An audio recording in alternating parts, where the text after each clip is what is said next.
Welcome to this journey through one of the most disturbing cases recorded in the history of the Ozarks. Before we begin, I invite you to leave in the comments where you're watching from and the exact time at which you're listening to this narration. We're interested in knowing to which places and at what times of day or night these documented accounts reach. In the autumn of 1909, when the leaves turned copper and gold in the Ozark Mountains of Missouri, local authorities in Shannon County made a peculiar discovery at the Warren homestead. Located approximately 7 miles east of the small logging town of Eminence. What began as a routine welfare check following the sudden cessation of the family's regular appearances in town gradually transformed into one of the most disturbing and least understood cases in the region's history. For nearly 60 years, the details remained scattered across fragmented records, sealed testimonies, and hushed local accounts, until a collection of documents was briefly examined by researchers from the University of Missouri in 1968, only to be subsequently archived and largely forgotten. The Warren family had moved to the remote homestead in 1903, purchasing nearly 80 acres of densely forested land that bordered what is now part of the Mark Twain National Forest. Thomas Warren, a stern-faced man in his early 40s with a military background from the Spanish-American War, was known in Eminence primarily for his infrequent supply runs and his insistence on handling all family business personally. His wife Margaret, described in county records as reserved and particular, was rarely seen in town after their first year of residence. The couple had no children, though Thomas occasionally mentioned distant relatives who might join them someday. According to town records examined by our research team, the Warrens paid for their property entirely in gold coins of Spanish origin. A detail that raised eyebrows, but was not entirely uncommon in a region where banking institutions were still developing. The homestead they purchased had previously belonged to the Garretson family, who had abandoned it following a series of crop failures in the drought years of 1901-1902. Local memory suggested that the Garrisons had also experienced unusual difficulties during their tenure, though specifics were never documented in official records. The Warren property sat in a narrow valley between two radial lines, with a year-round spring feeding a small creek that ran along its eastern boundary. The house itself was positioned unusually not in the fertile bottomland near the water source as logic would dictate, but halfway up the western slope, built into a natural depression in the hillside that local geography would later reveal to be the collapsed entrance to a small cave system. This positioning meant that the rear wall of the house's cellar was in fact the natural limestone of the hill itself. Thomas Warren was observed making significant modifications to the existing structure during their first year of residence. He hired local men for the heaviest work, but insisted on performing certain aspects himself, particularly anything involving the cellar and foundation. Jeremiah Dawes, one of the laborers who assisted briefly, later told Sheriff McIntyre that Warren had sealed off a portion of the cellar with a new brick wall, offering no explanation for this modification. He worked at night on whatever was behind that wall. Dawes reported, "We'd arrive in the morning and find fresh mortar and brick dust, though he claimed he'd been sleeping." What made the Warren case particularly unusual was not what authorities found inside the home during that fateful visit in November 1909, but rather what they didn't find, and the inexplicable condition of the property itself. The house stood in perfect order. Meals appeared to have been prepared, but not consumed. Personal belongings remained undisturbed. The only evidence that something was amiss was a peculiar collection of sealed jars in the root cellar, each meticulously labeled with dates and strange markings, and a series of journals written in what one deputy described as a language that resembled English, but wasn't quite right. The Warren themselves had vanished without a trace. Most disturbing of all was the testimony of Elijah Cranford, the nearest neighbor living 3 miles away, who reported hearing voices in conversation coming from the direction of the Warren property for weeks after the couple was reported missing. "Not shouting," he clarified in his sworn statement, "just talking like people do at supper." But there wasn't nobody there to be doing the talking. When pressed about whether he had investigated, Cranford stated firmly, "No man with sense walks toward voices with no bodies." Cranford's testimony was initially dismissed as the imagination of an isolated man known for his fondness for moonshine. However, subsequent statements from hunters and trappers who occasionally passed through the area corroborated his account. Tobias Wheeler, a fur trapper with an established reputation for reliability, reported camping approximately 1 mile from the Warren property in late November 1909. "I heard them plain as day," he told the county clerk in a documented interview from December of that year. "A man and woman talking like they were standing just beyond the firelight. The voices moved when I moved. They stayed the same distance away no matter which direction I walked. I packed up before dawn and didn't stop until I reached Winona." In the years that followed, the Warren homestead developed a reputation. The property remained unsold despite its fertile soil and abundant water supply. Local hunters avoided the area, claiming that game animals seemed to disappear within a certain perimeter of the old house. The structure itself began to decay, but somehow more slowly than nature should allow. According to a survey conducted in 1927, the wood does not rot as expected, noted County Assessor William Harkins. It desiccates, becomes dry, and hard as stone. The initial investigation in 1909 was led by Sheriff Josiah McIntyre, whose preliminary report described the scene as unsettling in its ordinariness. The beds were made. The pantry was stocked. A half-written letter sat on Thomas Warren's desk, ending mid-sentence. "Margaret believes we finally understood the method by which the remainder was never found." What the official report failed to mention, but was later revealed in McIntyre's personal journals, was the condition of the mirrors in the Warren home. Every reflective surface, from the beveled glass mirror in the bedroom to the polished metal serving tray in the dining room, had been meticulously covered with cloth. When these coverings were removed during the investigation, deputies discovered that the reflective backing of the glass mirror had been scratched with the same curious geometric pattern found beneath the rug. The metal surfaces showed similar modifications, not random scratches, but precise intentional alterations to the reflective properties. During our research, we uncovered records of a curious incident that occurred shortly before the Warrens' arrival in the Ozarks.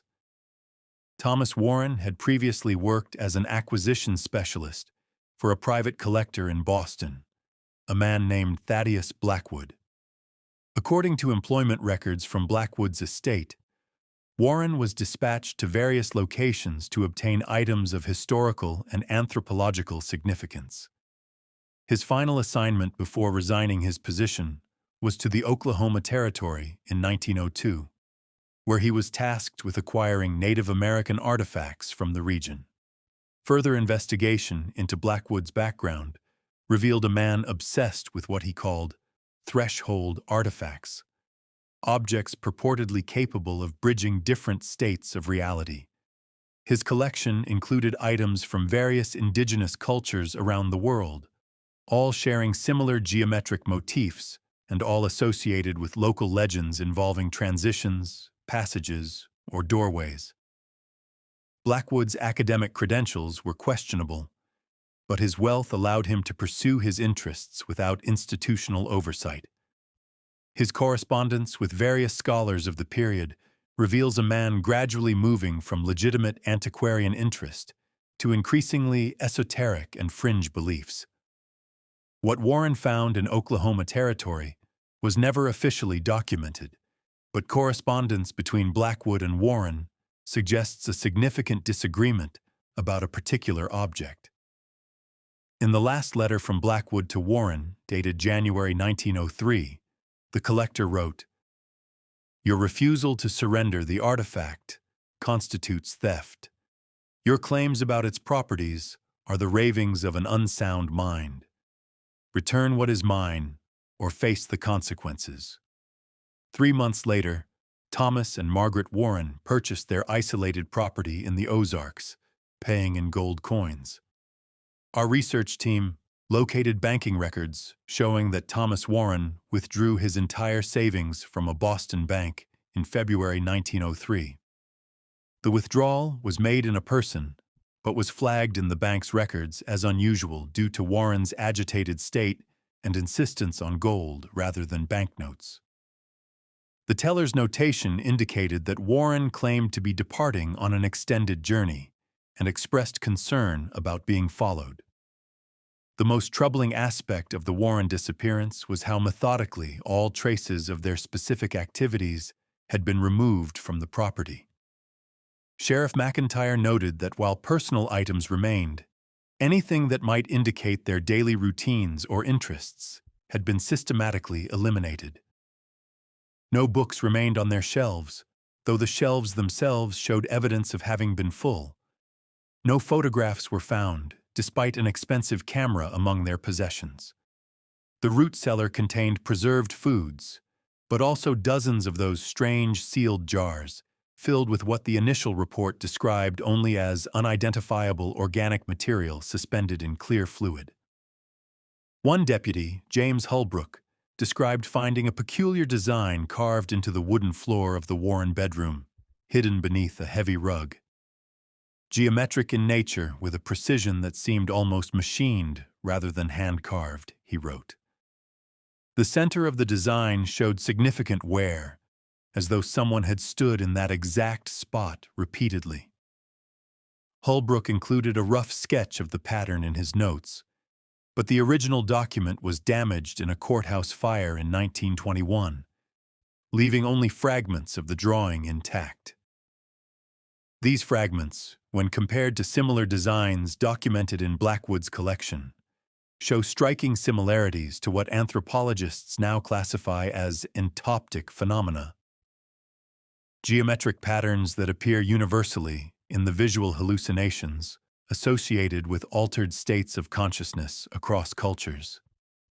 These patterns frequently appear in indigenous art associated with shamanic practices intended to facilitate transitions between worlds or states of being. What makes the Warren case particularly compelling is the meticulous documentation of changes to the property over time. Following the initial investigation, Sheriff McIntyre established a regular schedule of visits to the homestead, carefully noting any alterations. His records indicate a property in a state of unnatural transition, certain areas decaying rapidly, while others remained perfectly preserved regardless of exposure to the elements. Most notable was his observation that the geometric pattern in the bedroom floor appeared to be slowly expanding with new lines appearing between his visits, despite the house being supposedly empty. In 1912, 3 years after the disappearance, a hunting party reported finding what they believed might be human remains approximately 1 mile from the Warren property in a small cave system that honeycomb that part of the Ozarks. However, when authorities arrived to investigate, they found the cave entrance had collapsed.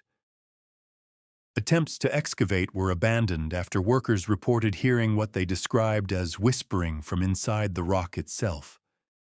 This incident was officially attributed to superstitious anxiety among the workers, according to county records. One of the workers, Samuel Ledbett, later provided a more detailed account to a local preacher, Reverend Isaiah Thompson. In Thompson's personal journal, preserved by his descendants, he recorded Lead Better's experience. The man insists that as they cleared debris from the cave entrance, they uncovered not bones as expected, but a series of glass jars similar to those found at the Warren place. These jars were arranged in a circle and appeared to have been deliberately placed there.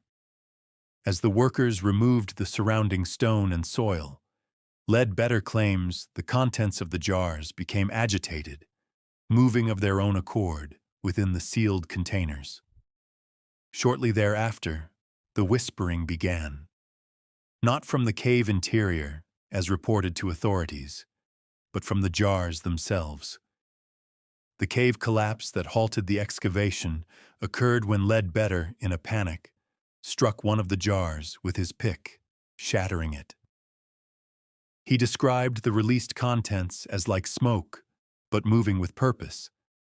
The other workers corroborated this account, but agreed to a simpler explanation for official records, fearing ridicule or worse. Margaret Warren's sister, Elizabeth Holloway, traveled from Philadelphia to claim the property in 1910, but departed the region less than a week after her arrival. Before leaving, she authorized the immediate sale of the land at a fraction of its value and reportedly told the station master at the Winona Rail Depot, "I would sooner sleep in a charnel house than spend another night in this country." The property failed to sell and eventually reverted to county ownership due to unpaid taxes in 1917. Our investigation uncovered correspondence between Elizabeth Holloway and her attorney in Philadelphia following her brief visit to the Ozarks. In a letter dated May 17, 1910, she wrote, "I am now convinced that my sister and her husband have met with foul play, though of a nature I cannot explain. The local authorities are either incompetent or complicit. During my stay in that dreadful house, I experienced things that strained credibility. Objects moved without cause, voices carried on still air, and most disturbing glimpses of figures in my peripheral vision that vanished when directly observed. In the root cellar, I discovered Margaret's journal hidden behind a loose stone. Its contents so disturbed me that I destroyed it immediately. I will not repeat what she described, but I will say that if even half of it represented reality rather than madness, Thomas brought something back from his travels that should have remained buried. Sell the property for whatever it will fetch. I want no part of it or anything it contains." Curious footnote to this case emerged in 1935 when a University of Arkansas anthropologist named Dr. Robert Keller published a limited academic paper on indigenous beliefs in the broader Ozark region. In it, he made brief reference to a collection of sealed containers discovered in Shannon County, Missouri, that contained substances consistent with those used in certain Native American purification rituals.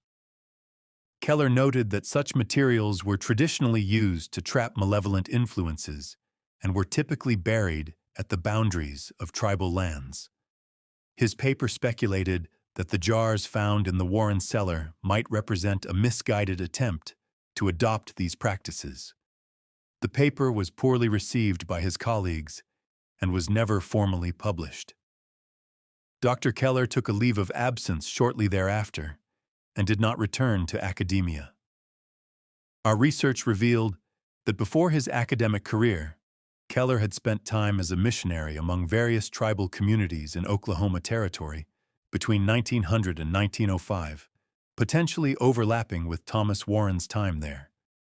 Keller's personal papers, donated to the University Archive after his death in 1942, include fragmentary airy notes about what he termed threshold entities, beings that supposedly existed at the boundaries between different states of reality. He described them as fundamentally neutral but dangerous in their indifference to human existence.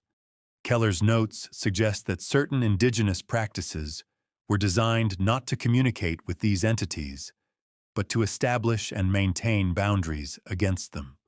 Most significantly, Keller's papers included a sealed envelope containing a single photograph labeled simply Warren Specimen 1910. The image shows one of the jars recovered from the Warren cellar. The contents clearly visible as a cloudy substance with distinct organized structures floating within. A handwritten note on the back reads, "This is not preserved tissue. This is not a plant. This is not a fungus. I believe this is a fragment." Between 1909 and 1945, at least 7 individuals or families attempted to occupy the former Warren property. None remained longer than 4 months. Reasons for departure varied from unusual sounds to persistent feelings of being observed to more prosaic explanations, such as poor soil quality or inconvenient location. What remains consistent in their accounts is a description of increasing unease or discomfort that many attributed to the isolation of the property. The Miller family, who attempted residence in 1922, provided the most detailed account of their experience. Jackson Miller, his wife Eleanor, and their 2 adult brothers purchased the property without knowledge of its history, intending to establish a small tobacco farm. Within weeks, Eleanor began complaining of insomnia due to what she described as conversations in the walls. Jackson initially dismissed her concerns, but soon reported similar experiences himself. Most troubling was their account of frequently finding themselves in rooms without remembering having entered them, particularly the bedroom, where the geometric pattern had been discovered. In a letter to his sister in St. Louis dated June 1922, Jackson wrote, "There is something fundamentally wrong with the angles in this house. I know how that sounds, but I can find no better way to express it. Rooms seem larger or smaller depending on where one stands. Doorways don't quite lead where they should. Eleanor insists that the hallway to the bedroom grows longer each night. Yesterday, I measured it carefully, 16 ft 7 in. This morning, the same careful measurement showed 17 feet 3 in. Either we are suffering some shared delusion, or this house defies the basic principles of physical space."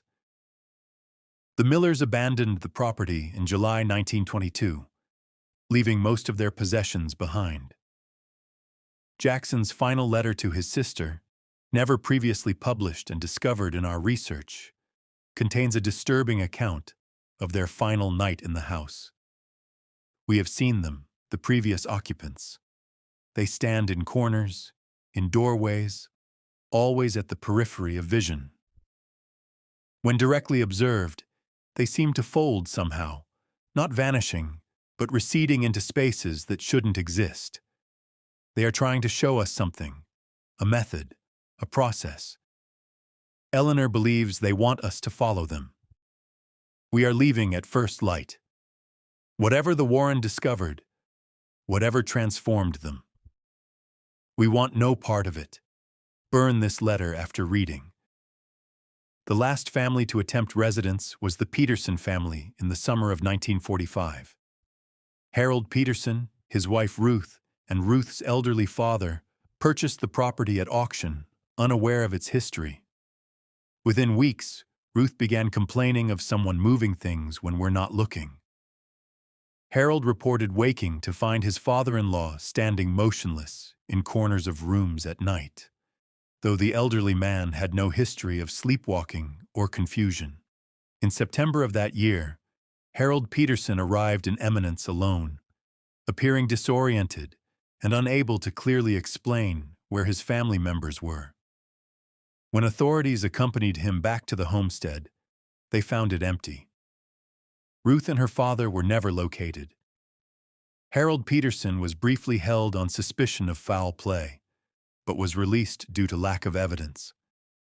Before leaving the region, he gave a statement to local newspaper editor Franklin Mosley that was never printed, but was preserved in Mosley's personal papers. "They're still there in the house. Not Ruth and her father, the others, the Warren. I heard them talking through the walls. They found a way to step sideways somehow. They're watching from somewhere just next to where we are." Peterson was committed to the state hospital in Farmington the following year, where records indicate he refused to sleep in a room with closed doors until his death in 1957. Medical records from Peterson's time at the state hospital which our team obtained through a Freedom of Information request, reveal a man not suffering from delusions, but from an acute form of spatial disorientation. Dr. Emerson Clark, his primary physician, noted, "Patient exhibits consistent confusion regarding physical relationships between objects and spaces. He insists on maintaining visual contact with doorways at all times and becomes severely agitated when his view is obstructed. Most notably, he demonstrates an unusual form of propagnosia, the inability to recognize faces, but in a highly specific manner. He recognizes individuals perfectly well from the front, but becomes terrified when viewing the same individuals in profile, insisting they are someone else looking through from the other side. Despite extensive treatment, these symptoms have proven resistant to both therapy and medication. The property was subsequently condemned by county authorities and left to deteriorate naturally." In 1962, a forest fire swept through portions of Shannon County, but inexplicably circled around the Warren homestead, leaving it untouched while burning forests on all sides. Local fire officials attributed this to a change in wind direction, though meteorological records for the day indicate steady winds from the southwest. Aerial photographs taken during the fire control efforts show a perfect circle of unburned forest surrounding the Warren property approximately half a mile in diameter. Fire scientists consulted by our team could offer no conventional explanation for this pattern, particularly given the uniform fuel load of the forest and the consistent wind conditions reported throughout the event. One expert suggested that some property of the soil might have increased the moisture content of vegetation in the area, making it more resistant to burning. But soil samples taken in 1968 showed no significant difference from the surrounding region. The most significant development in understanding the Warren case came in 1968 when a team of researchers from the University of Missouri, led by Dr. Caroline Shepard, initiated a project to document historical homesteads in the Ozarks. Upon examining county records related to the Warren property, Dr. Shepard became intrigued by the unusual nature of the case and obtained permission to visit the site. Dr. Shepard, a respected anthropologist with a particular interest in folk beliefs and practices, assembled a team that included 2 graduate students, a photographer, and a local guide familiar with the terrain. Their expedition was planned as a 3-day examination of the site, with comprehensive documentation of any remaining structures and artifacts. University records indicate that they departed Columbia on October 3, 1968, well equipped for their intended research. What her team discovered has never been fully disclosed. Their preliminary report filed with the university on October 9, 1968, noted that despite nearly 60 years of abandonment, portions of the structure remained standing and the root cellar was largely intact. Among the artifacts recovered were fragments of the journals mentioned in the original 1909 investigation. Dr. Shepard noted that the writing was indeed English, but written in a peculiar reverse style that required a mirror to read properly. The few deciphered passages made reference to the thinning and visitors from the adjacent place. The report includes transcriptions of several journal fragments, including one particularly disturbing entry attributed to Margaret Warren, dated August 1908. Thomas insists the process is controllable, that with sufficient preparation, we can step through and return safely. I remain unconvinced. What we have glimpsed watching us through the mirrors seems neither malevolent nor benevolent, merely curious in a way that makes me deeply uneasy. The jars continue to fill, though I cannot say how. We sealed the last one this morning, 15 now in total. Thomas says we need at least 24 to complete the circle. I have begun to dream of spaces between spaces most significantly. The team discovered a hidden compartment beneath the floor of what had been the Warren bedroom, containing a small metal box of unusual composition. The box held a single item, a smooth stone object approximately 6 in length, cylindrical, covered in markings that Dr. Shepard preliminarily identified as possibly related to certain Swan linguistic groups. The report indicated that the object would be transported to university facilities for further analysis. The report also detailed an unusual phenomenon experienced by the team during their stay. On their second night at the site, all 5 members reported hearing what sounded like conversations coming from the ruins of the house, though no one was there when investigated. The team's photographer, David Kellerman, reported that his equipment malfunctioned in specific areas of the property. Film exposures showing inexplicable distortions, audio recordings containing sections of silence punctuated by what he described as whispering too faint to decipher.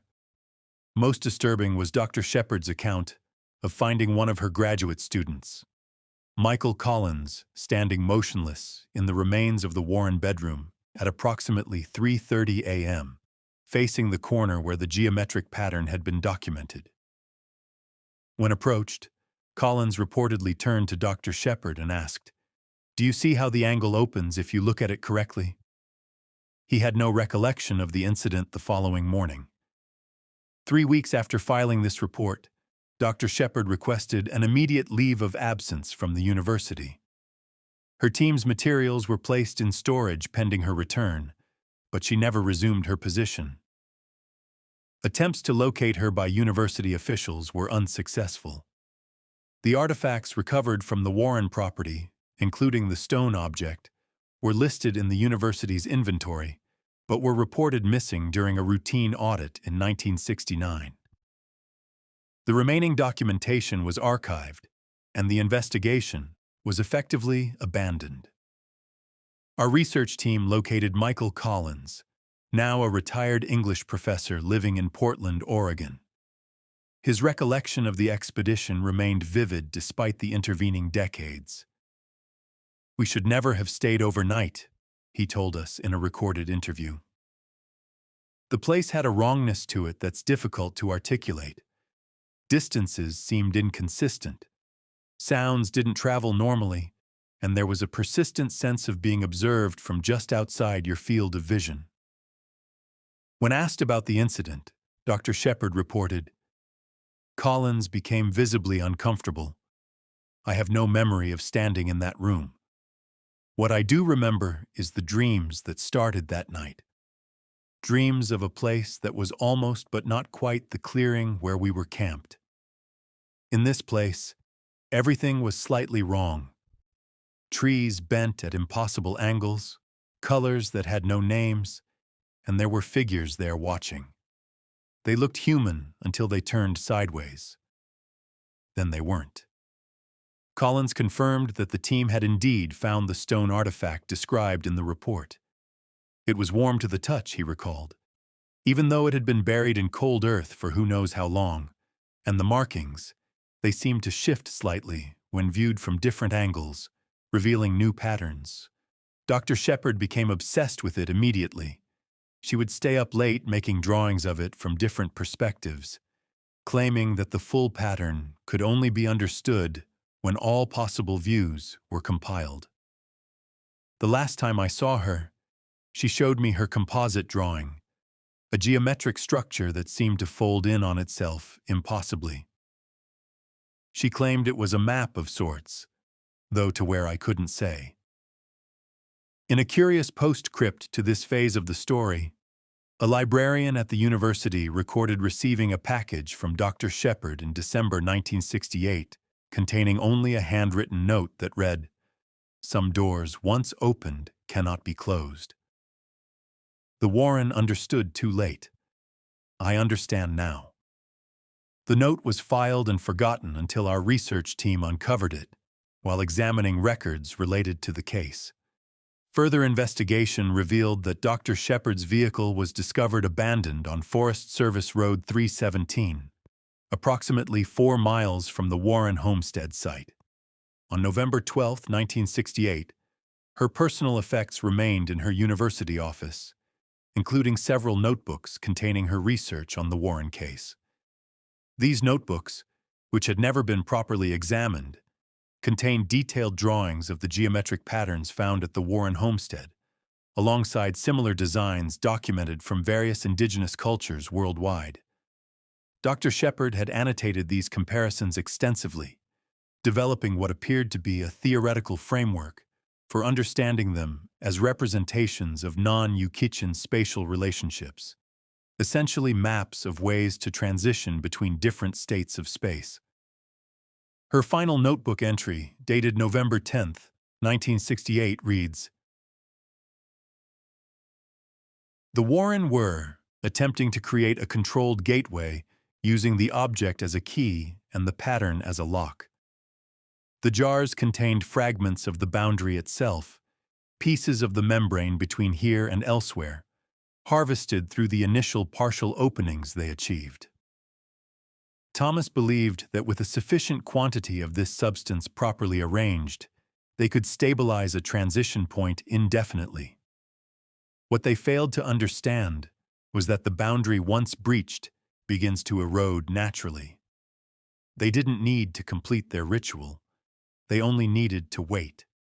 Local interest in the Warren homestead faded over subsequent decades. The property eventually became part of the expanded Mark Twain National Forest in the 1970s, and the specific location of the homestead was largely forgotten as natural reclamation progressed. Forest Service maps from the period mark the approximate area with a simple notation: historic site, no access.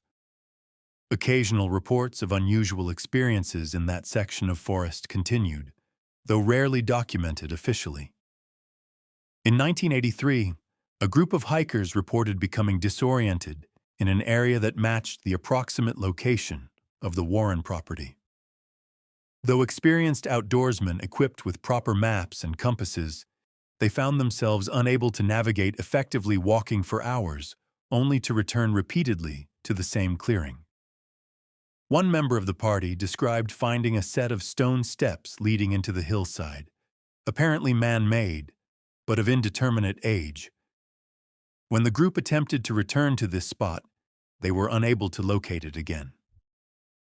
They eventually found their way out of the forest by following a stream, emerging nearly 7 miles from their intended exit point. In 1997, a Forest Service ranger named Robert Martinez filed an unusual incident report after a routine patrol in the area. Martinez reported finding a series of glass jars arranged in a circle in a small clearing. The jars appeared to be of antique manufacture, but in pristine condition. When Martinez returned with a colleague the following day, the clearing could not be located. The incident was attributed to navigation error, and no formal investigation was conducted. During our investigation, we located a descendant of Sheriff McIntyre, who had inherited a collection of his great-grandfather's personal effects, including a journal kept separate from official records. In an entry dated December 1909, McIntyre wrote, "I return to the Warren place when duty permits. Something about the quality of silence there disturbs me deeply. Yet, I find myself drawn back. Yesterday, I would swear I heard a woman humming a tune from within the empty house. When I entered to investigate, the sound moved to the yard behind me. When I returned outside, it seemed to come from inside once more. I have told no one. They would think me unfit for office." A later entry from April 1910 is more troubling. Found another of those damnable jars, this one hidden in the well. The contents were still preserved, still moving slightly when agitated. Against my better judgment, I opened it. The odor was not unpleasant, reminiscent of honey and copper. I have been dreaming of the Warrens since. In these dreams, they stand just behind me, speaking urgently, but I cannot turn quickly enough to see them. They insist they are trying to warn me about something they call the thinning between. McIntyre's final entry regarding the Warren case, dated July 1910, reads simply, I will not return to that place again. What watches from the windows is no longer even pretending to be human. The journal continues with mundane accounts of county business for several months, with no further mention of the Warren case until a curious entry from November 1912. Margaret Warren came into town today. I saw her clearly standing outside the general store wearing the same blue dress she wore the last time I saw her, in 1909. When I approached, she smiled in a way that did not reach her eyes and turned away. I followed her around the corner of the building, but she was gone. No one else reported seeing her. I must accept the possibility that the strain of office is affecting my reason. A final reference appears in an entry from February 1915, shortly before McIntyre's retirement. Thomas Warren stood at the end of my bed last night. I was fully awake, had risen to get a glass of water. He looked as he always did, proper and stern, but his eyes were wrong somehow. Too deep, as though looking at him was like looking down a well. He spoke a single sentence. The circle is almost complete. I did not respond. When I blinked, he was gone. I am now convinced that whatever happened to the Warren has happened to me as well, though in lesser degree. I find myself wondering if I've been carrying something back from that property all these years. Some fragment of whatever they discovered, clinging to me like dust. Perhaps the most disturbing aspect of the Warren disappearance is how thoroughly they seem to have been forgotten. Despite the unusual circumstances, no national newspapers ever reported the case. No family members aside from Margaret's sister ever came forward. Employment records for Thomas Warren prior to his work with Blackwood are strangely absent. It is as if the couple existed only in the context of their time in the Ozarks without past or future. In our attempt to trace their history, we discovered a curious gap in Boston's public records. Thomas Warren appears in city directories from 1897 to 1902, listed as Antiquities Procurement Specialist with an address in the Back Bay area. Before 1897, there is no record of him in the city. Margaret Warren née Holloway is mentioned in Philadelphia social registers until her marriage in 1896, after which she disappears from those records completely. The marriage itself is documented in a church register in Baltimore, Maryland, a city with which neither family had any apparent connection. This pattern of documentary inconsistency extends to Thomas Warren's military service. While he claimed to have served in the Spanish-American War and local accounts in eminence accepted this as fact, our research could find no military record matching his name and approximate age. Similarly, his employment with Thaddeus Blackwood is confirmed only through Blackwood's private records, not through any business registration or tax documentation that would typically exist. It is as if the Warren were systematically removing themselves from official existence, even before their physical disappearance from the Ozarks. Or perhaps more disturbingly, as if their existence itself was somehow incomplete or transitional, never fully anchored in the normal frameworks of society and record. In the course of our research, we discovered one final document that may shed light on the nature of what occurred at the Warren homestead.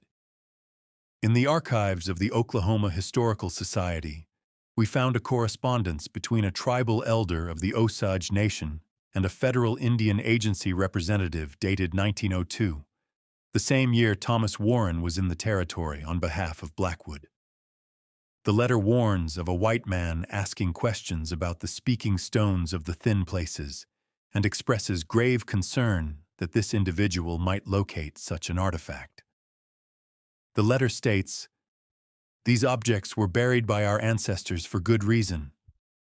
They are not tools, but doors, and what waits on the other side has patience beyond human understanding. If this man finds what he seeks, he must be made to understand. Such a thing can never be owned. It can only be survived. The letter goes on to describe the nature of the thin places in terms that aligned remarkably with both the Warrens' journal fragments and Dr. Shepard's later theoretical framework. They exist where the boundary between this world and the adjacent world weakens naturally. Our ancestors recognized these locations by the behavior of animals which would not enter them and by the strange quality of silence that prevailed there. They marked such places with stones carved with specific patterns, not to help others find them, but to warn them away. The stones themselves absorbed something of the thinness over time, becoming conduits.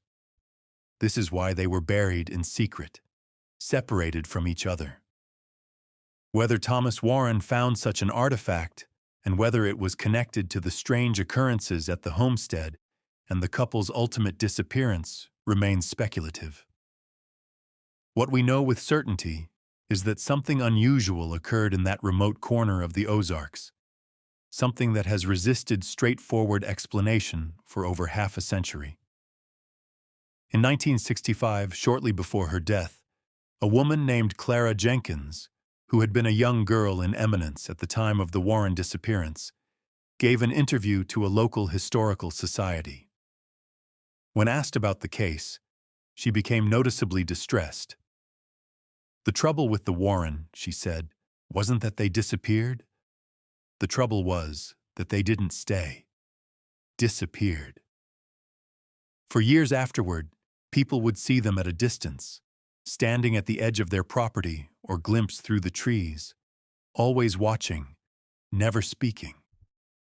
My father saw Thomas Warren in town one night in 1915, standing under the lamppost outside the general store. He said he called out to him, but Warren just smiled in a way that made my father's blood run cold, then turned and walked away. When my father followed, there was no one there. Jenkins went on to describe a childhood experience that had never been formally documented. In the summer of 1912, my friend Mary and I were picking blackberries near the old logging road that ran about a mile from the Warren place. We came across a woman sitting on a fallen log wearing an old-fashioned blue dress. She was humming to herself and seemed to be writing in a small book. We thought nothing of it until she looked up at us. Her face, it wasn't right. It was like looking at a reflection in troubled water, almost, but not quite as it should be. She smiled and asked if we would like to see the other side of the hill.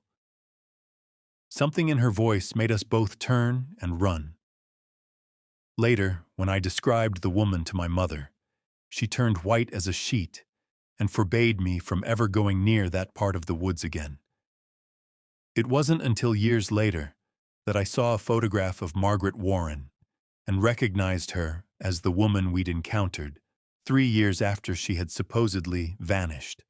Jenkins' account is corroborated by a letter from Mary Olistister Nebranson, her childhood friend, discovered in the Historical Society's archives written in 1967 in response to Jenkins's interview. Hollister confirmed the encounter, but added a detail Jenkins had apparently omitted. What Clara didn't mention was what happened as we ran away. I looked back once and saw the woman standing, not sitting as she had been, watching us leave. As I watched, she turned sideways, and this sounds insane, but she seemed to become impossibly thin, like a piece of paper seen on edge, and then she was simply gone. I've told no one but my husband about this in all these years. Even now I can't think about it without feeling that same terror I felt as a child. The Warren homestead site is now indistinguishable from the surrounding forest. No structure remains visible, and its precise location is known to few. Forest rangers assigned to the area report no unusual occurrences, though several have noted that wildlife seems unusually scarce in that particular section of the forest. In 2001, a geological survey of Shannon County included soil and water testing in the vicinity of the former Warren property. The results, while not widely publicized, showed several anomalies. The water from the spring that had supplied the Warren homestead contained trace elements not typically found in the region's groundwater, including unusual concentrations of rare earth metals. More significantly, magnetic resonance imaging of the hillside into which the house had been partially built revealed what the report described as structural inconsistencies. Essentially, spaces within the limestone that did not register properly on the equipment, appearing as neither solid nor void, but something indefinable in between. In preparing this account, we attempted to locate the exact site using historical maps and GPS coordinates. During our second day of searching, our equipment experienced unexplained failures. As we prepared to continue with traditional compass navigation, our guide, a lifelong resident of Shannon County, refused to proceed further, claiming that we had already crossed into what locals still quietly refer to as Warren ground. "The trees grow too close together here," he explained, gesturing to the seemingly normal forest around us. "And haven't you noticed? No birds, no insects. Nothing makes a sound here but us." He was right. The natural chorus of the forest had fallen silent around us. We agreed to turn back, marking the location for potential future investigation. That evening, reviewing our photography from the day, we discovered that images taken in that area showed curious distortions. Not lens flares or equipment malfunctions, but what appeared to be elongated shadows with no apparent source standing at the periphery of several frames. One image in particular, taken near what we believed might be the remains of the Warren Homestead Foundation, showed a partial figure at its edge, a woman's hand, and the fold of what might be a blue dress just visible behind a tree. When examined at higher magnification, the hand appeared somewhat distorted, as though photographed in motion or through water. None of our team recalled seeing anyone in the area at the time. In a final effort to understand the Warren case, we reached out to Dr. Eleanor Voss, a theoretical physicist at Princeton University, whose recent work involves the concept of brain theory, the idea that our universe might be one of many existing in parallel, potentially separated by only minute differences in fundamental physical properties. We shared the historical documentation with Dr. Voss, including Dr. Shepard's notes on non-Euclidean spatial transitions. Without providing any context regarding their source, Dr. Voss's response was unexpectedly candid. These equations are remarkably sophisticated for what appears to be work from the late 1960s. The underlying theory anticipates several concepts that wouldn't be formally proposed in physics literature until decades later. If I were to interpret this model literally, it suggests a method for creating a controlled intersection between different states of space-time, essentially a doorway. However, the mathematics also indicate such a transition would be fundamentally unstable, creating a progressive weakening of the boundary in both directions. Whatever your anonymous researcher was investigating, I would strongly advise caution. In theoretical terms, this describes not just a door, but one that cannot be closed once opened and would continue to open wider over time. When we revealed the source of the equations, Dr. Voss declined further comment, except to say that she found it disturbing that someone with no apparent formal training in higher physics could have developed such a model independently, particularly given the era. She suggested that either Dr. Shepard had collaborated with an unknown mathematician or physicist, or she had somehow derived these concepts through some other method entirely. In the final analysis, what happened to Thomas and Margaret Warren remains unknown. Did they flee, leaving behind their possessions in the strange sealed jars? Were they victims of foul play despite the absence of evidence suggesting violence? Or, as local legend quietly maintains, Did they find something in that remote corner of the Ozarks? Something perhaps brought back from Thomas's final expedition that altered their relationship with reality itself. The evidence, fragmented and incomplete as it is, suggests a narrative more disturbing than any conventional explanation. The Warren appear to have discovered or created a method of transitioning between different states of reality. What Thomas Warren called the thinning between and what modern physics might term an interbrain connection, their meticulous documentation. The sealed jars containing fragments of the boundary are in the geometric patterns carved into various surfaces all point to a systematic exploration of this phenomenon. The subsequent manifestations, the appearances of the Warren years after their disappearance, the spatial anomalies experienced by later occupants of the property, the persistent sense of being observed from just outside normal perception suggests that whatever doorway they opened remained at least partially accessible, allowing limited interaction between our reality and somewhere else. Most disturbing is the implication that this doorway was not only persistent, but expanding over time. The progression from brief glimpses and Halford voices in the early accounts to more substantial manifestations in later years suggests a gradual strengthening of the connection, exactly as Dr. Voss's interpretation of Shepard's equations would predict. If this model is correct, the boundary between whatever lies beyond the thinning and our world continues to weaken, centered on that isolated patch of Ozark forest. The last known reference to the Warren appears in the personal journal of Dr. Caroline Shepard, recovered from her abandoned office at the University of Missouri. The final entry, dated November 10, 1968, reads, "I understand now why the jars were sealed. They were trying to contain it piece by piece. But some things cannot be contained once recognized. I hear the Warren at night now whispering just behind me. They've been trying to get back for 60 years. They say I can help them. They say it's too late to close what they opened, but perhaps not too late to cross over ourselves. Tomorrow I go back to the homestead one last time. May God forgive what I'm about to do." Dr. Shepard's car was found abandoned on a Forest Service road approximately 4 miles from the presumed location of the Warren homestead. No trace of her has ever been found. In the decades since Dr. Shepard's disappearance, the Warren case has faded into local legend. A ghost story told around campfires, a whispered warning to avoid certain parts of the forest after dark.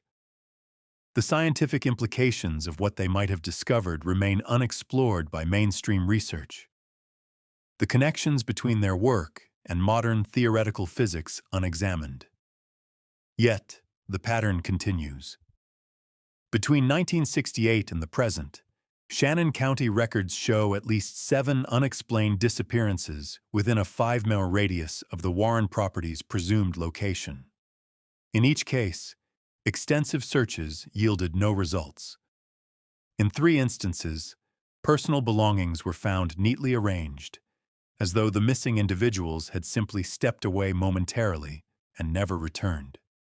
Local residents still report occasional sightings of a well-dressed couple walking at the forest's edge in the late evening light. A stern-faced man and a woman in blue, visible for a moment and gone the next.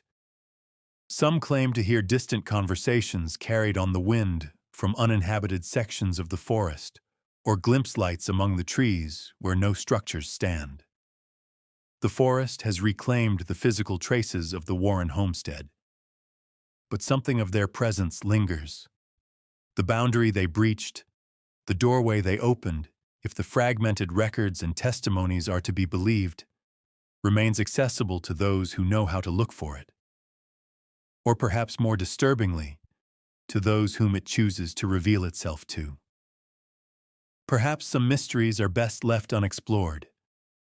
Perhaps some doors once opened can never truly be closed again. The story of the Warren family stands as a somber reminder that in the remote corners of our world, where silence reigns and isolation breeds its own reality. The boundaries we take for granted may be more permeable than we care to believe. And if you ever find yourself in the eastern reaches of Shannon County, where the forests grow dense and the valleys run deep, listen carefully to the quality of silence around you. The locals say the Warren are still there, standing just out of sight, watching from somewhere just adjacent to our world, waiting for someone else to understand what they discovered, and perhaps in understanding to join them on the other side of the thinning. In the spring of 2023, a hiker reported finding an antique glass jar at the base of a tree in what might have been the vicinity of the Warren property. The jar was sealed with wax and contained what appeared to be cloudy water.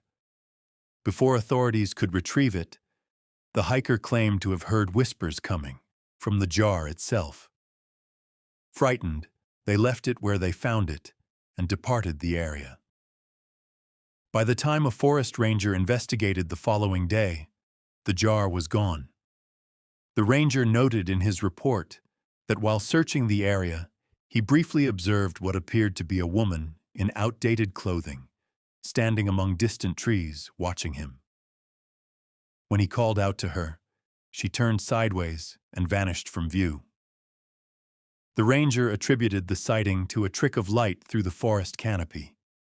He did, however, make one unusual notation in his official report. Unusual silence in the area.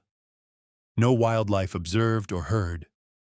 Recommend routine monitoring, but no cause for concern. The Warren case remains officially unsolved. One of many mysteries lost to time in the remote corners of the American wilderness. Yet, in those densely forested hills, where cell phone signals fade and GPS coordinates sometimes contradict themselves, locals still give certain areas a wide berth. They have no need for scientific theories about brains or membranes between realities. They simply know that some places belong more to the other side than to this one. And that the Warren, wherever and whatever they have become, are still watching from just beyond the edge of perception. The boundaries may be thinner than we,